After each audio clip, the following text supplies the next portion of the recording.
Dude, I'm so excited today. I know I haven't been on this channel in like 20,000 years. Okay, that's probably a little bit over dramatic, but we are going to talk about one of my favorite fictional characters ever. And of course, as you've already guessed by the title, his name is Hannibal Lecter. Good morning. Dr. Lecter, my name is Clarice Starling. May I speak with you? You're one of Jack Crawford's, aren't you? So Hannibal Lecter is the fictional character that sparked my obsession and interest in forensic psychology, and honestly got me on the roll of getting my bachelor's degree in psychology. I've always been a horror movie fan. Whenever I first was introduced to the Hannibal Lecter movies, of course I saw Silence of the Lambs first, and that was probably very traumatic for my young brain because I saw it when I was kind of young, but it fascinated me, like not on a creepy, oh, I want to be Hannibal Lecter way, but more of a, how does this happen? How do people get this way? How, like, is there a genetic thing? Is it an environmental thing? Is it all those combinations? So the fascination with that sparked my love and interest in all things criminal justice and psychology, and of course, someone, somewhere along the way, had the beautiful idea to marry those two into forensic psychology. So I can pretty much thank Thomas Harris and Hannibal Lecter for this journey that I'm on right now.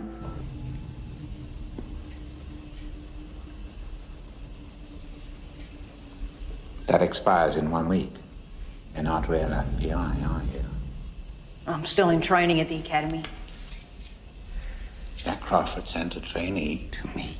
So you can find many different psychological analyses of Hannibal Lecter all over the internet. I found so many, there were too many to go over. And some of them are very different, but a lot of them hit very core features of the character. And that's pretty much what I'm going to break down today because I don't want this video to be 20 hours long.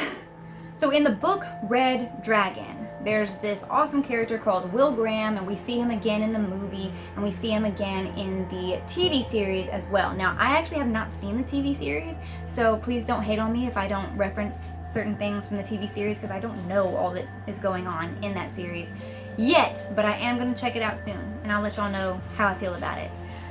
But Will Graham basically states that Hannibal Lecter doesn't fit into any normal profile or really any criminal profile that the FBI and different police organizations have created.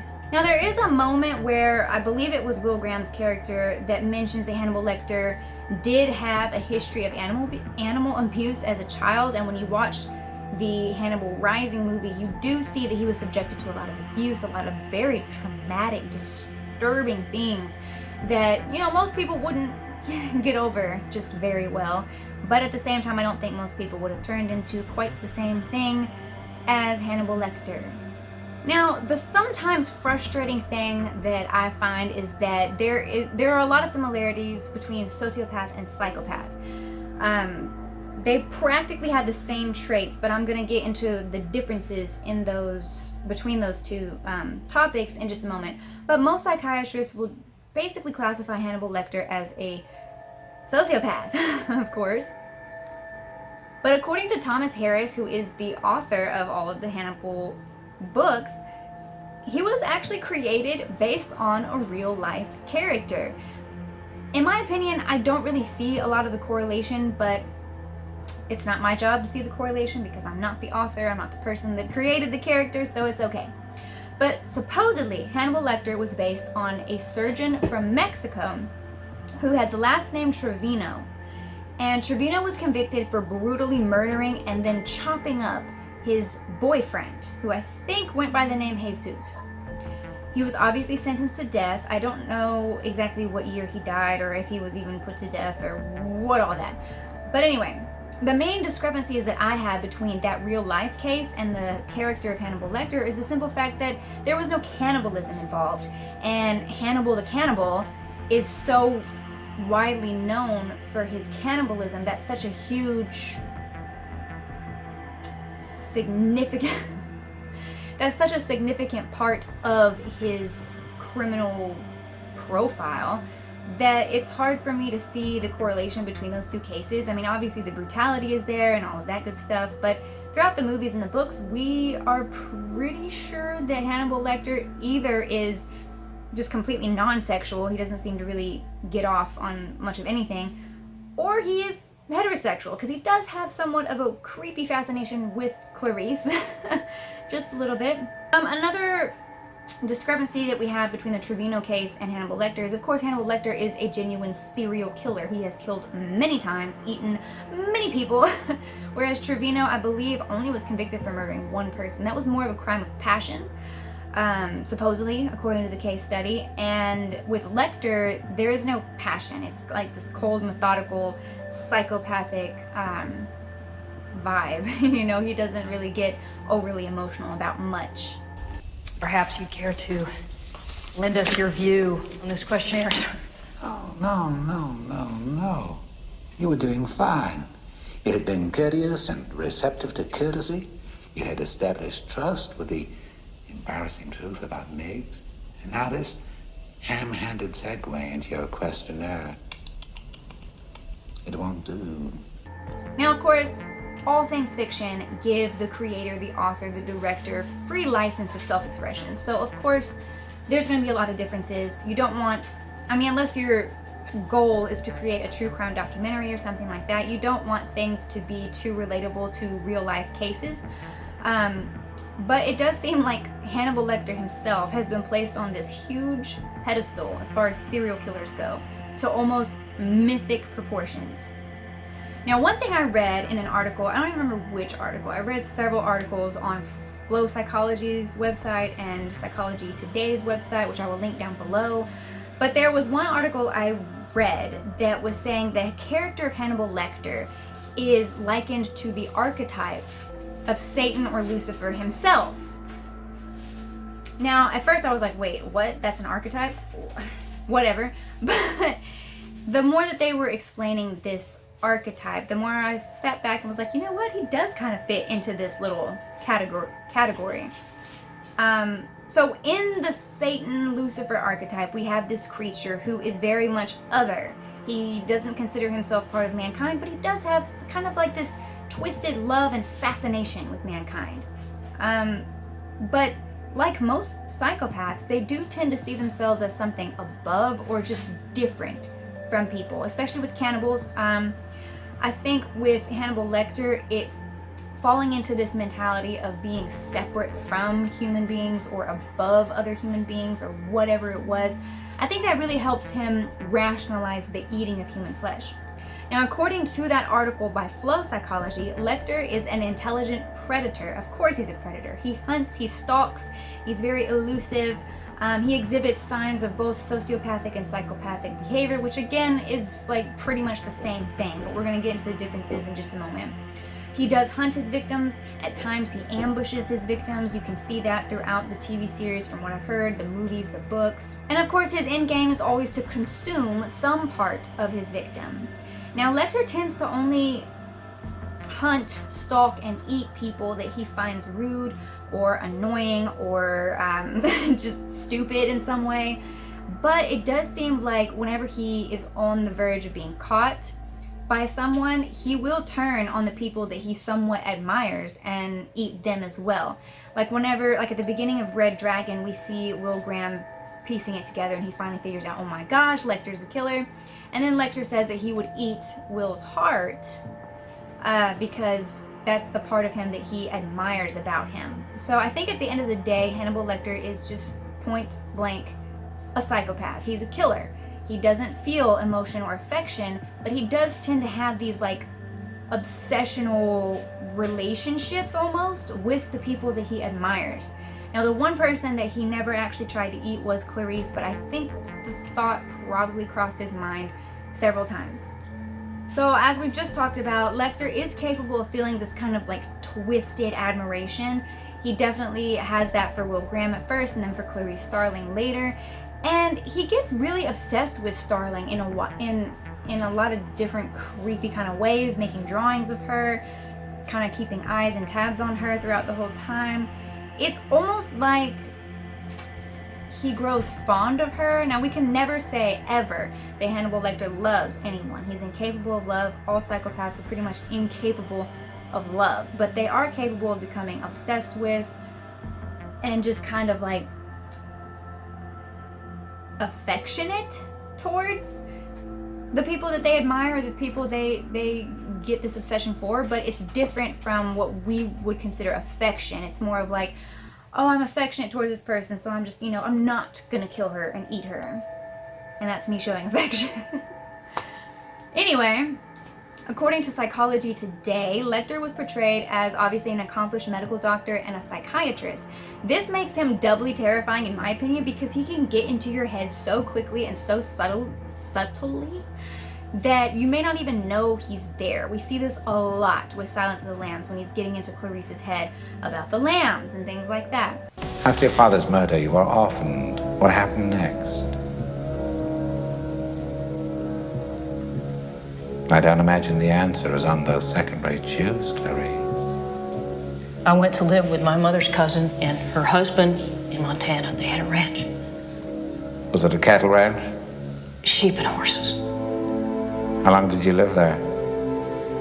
2 months. Why so briefly? I ran away. Why, Clarice? And then one scene that I really loved from Silence of the Lambs was when they mentioned that Lecter had been whispering to that other criminal that was in the same row as him called Miggs, and he basically talked Miggs into swallowing his own tongue and killing himself. I mean, Miggs was already completely messed up and insane anyway, but at the same time, the fact that Lecter knows exactly what to say, what buttons to push, things like that, it makes him doubly terrifying to me because he can attack you on all fronts, physically, mentally. It's just really disturbing.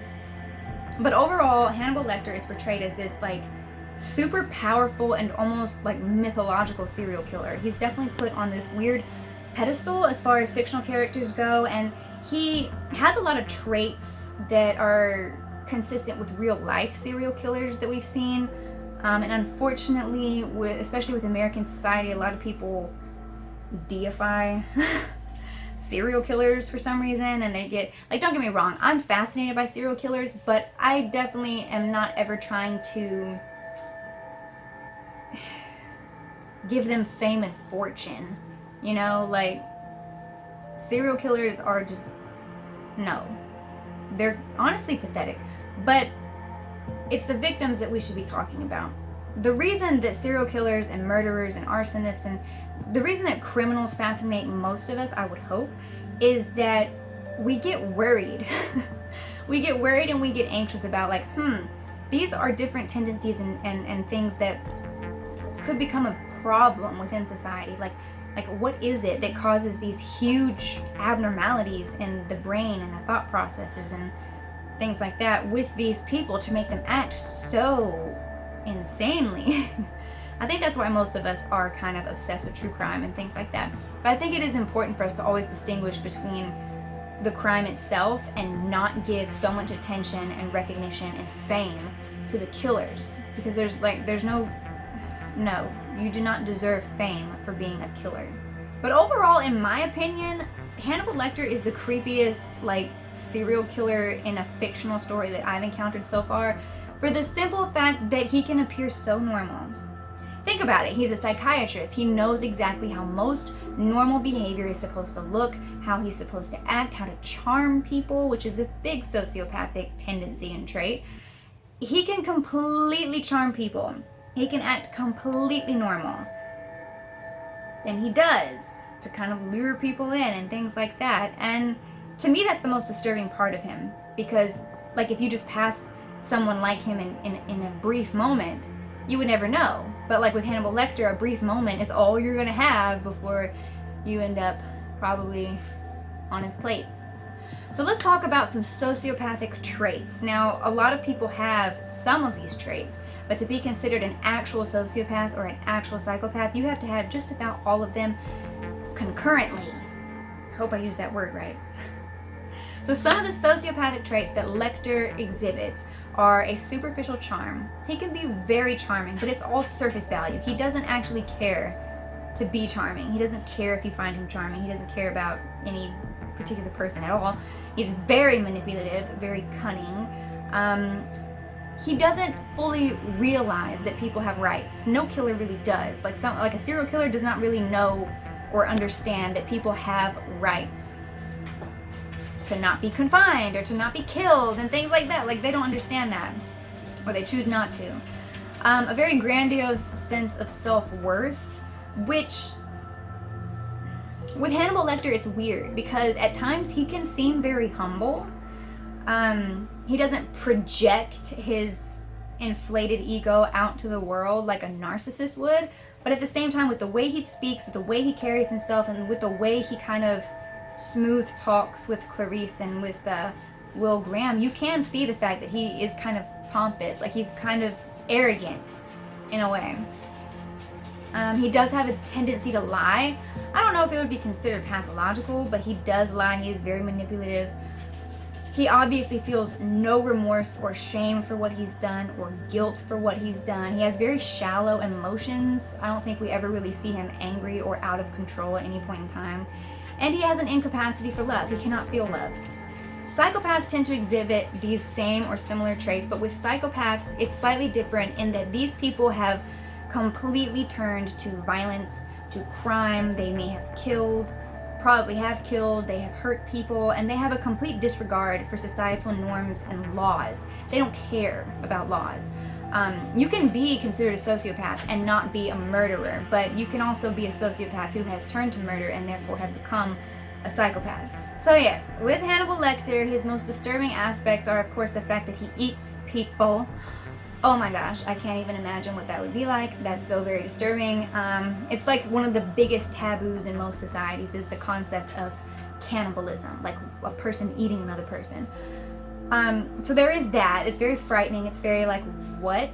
But at the same time, you'll notice in real life cases of cannibalism, a lot of the times those people will be clinically insane. They will be out of their mind, completely caught up in a delusion, incapable of actually acting normal or getting away with anything. But with Hannibal Lecter's case, he is a cannibal, but he's also a very precise sociopath and of course a psychopath, but he is able to fit into society so well. He's very intelligent, he's very knowledgeable about things, he's very charming at times.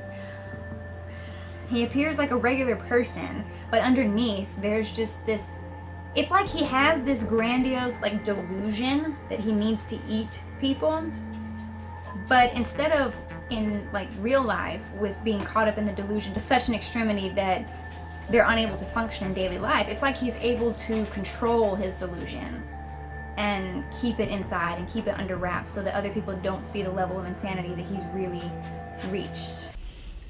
Why do you think he removes their skins, Agent Starling? Throw me with your acumen. It excites him. Most serial killers keep some sort of trophies from their victims. I didn't. No, you ate yours. So yeah, I hope you guys enjoyed this little video. I love talking about all things creepy, gory, and forensic-y. Yeah, I just made a word, shut up. So I hope you guys enjoyed the video. I'm so sorry I have been missing and MIA for the past like 3 weeks. Pretty much this whole month. I think I've only put out one video this whole month. But to be fair, I am busy filming and preparing for October. I've recently been applying to all these new different jobs. I'm about to go to school in October, so I've been trying to get a lot of the filming and editing stored up ahead of time so that I don't miss a day of the 31 days of Halloween. So thank you all for watching. I love you all so much. I hope you all are having a great day and are as excited as I am to welcome in October and fall and Halloween weather. It's time. Love you all.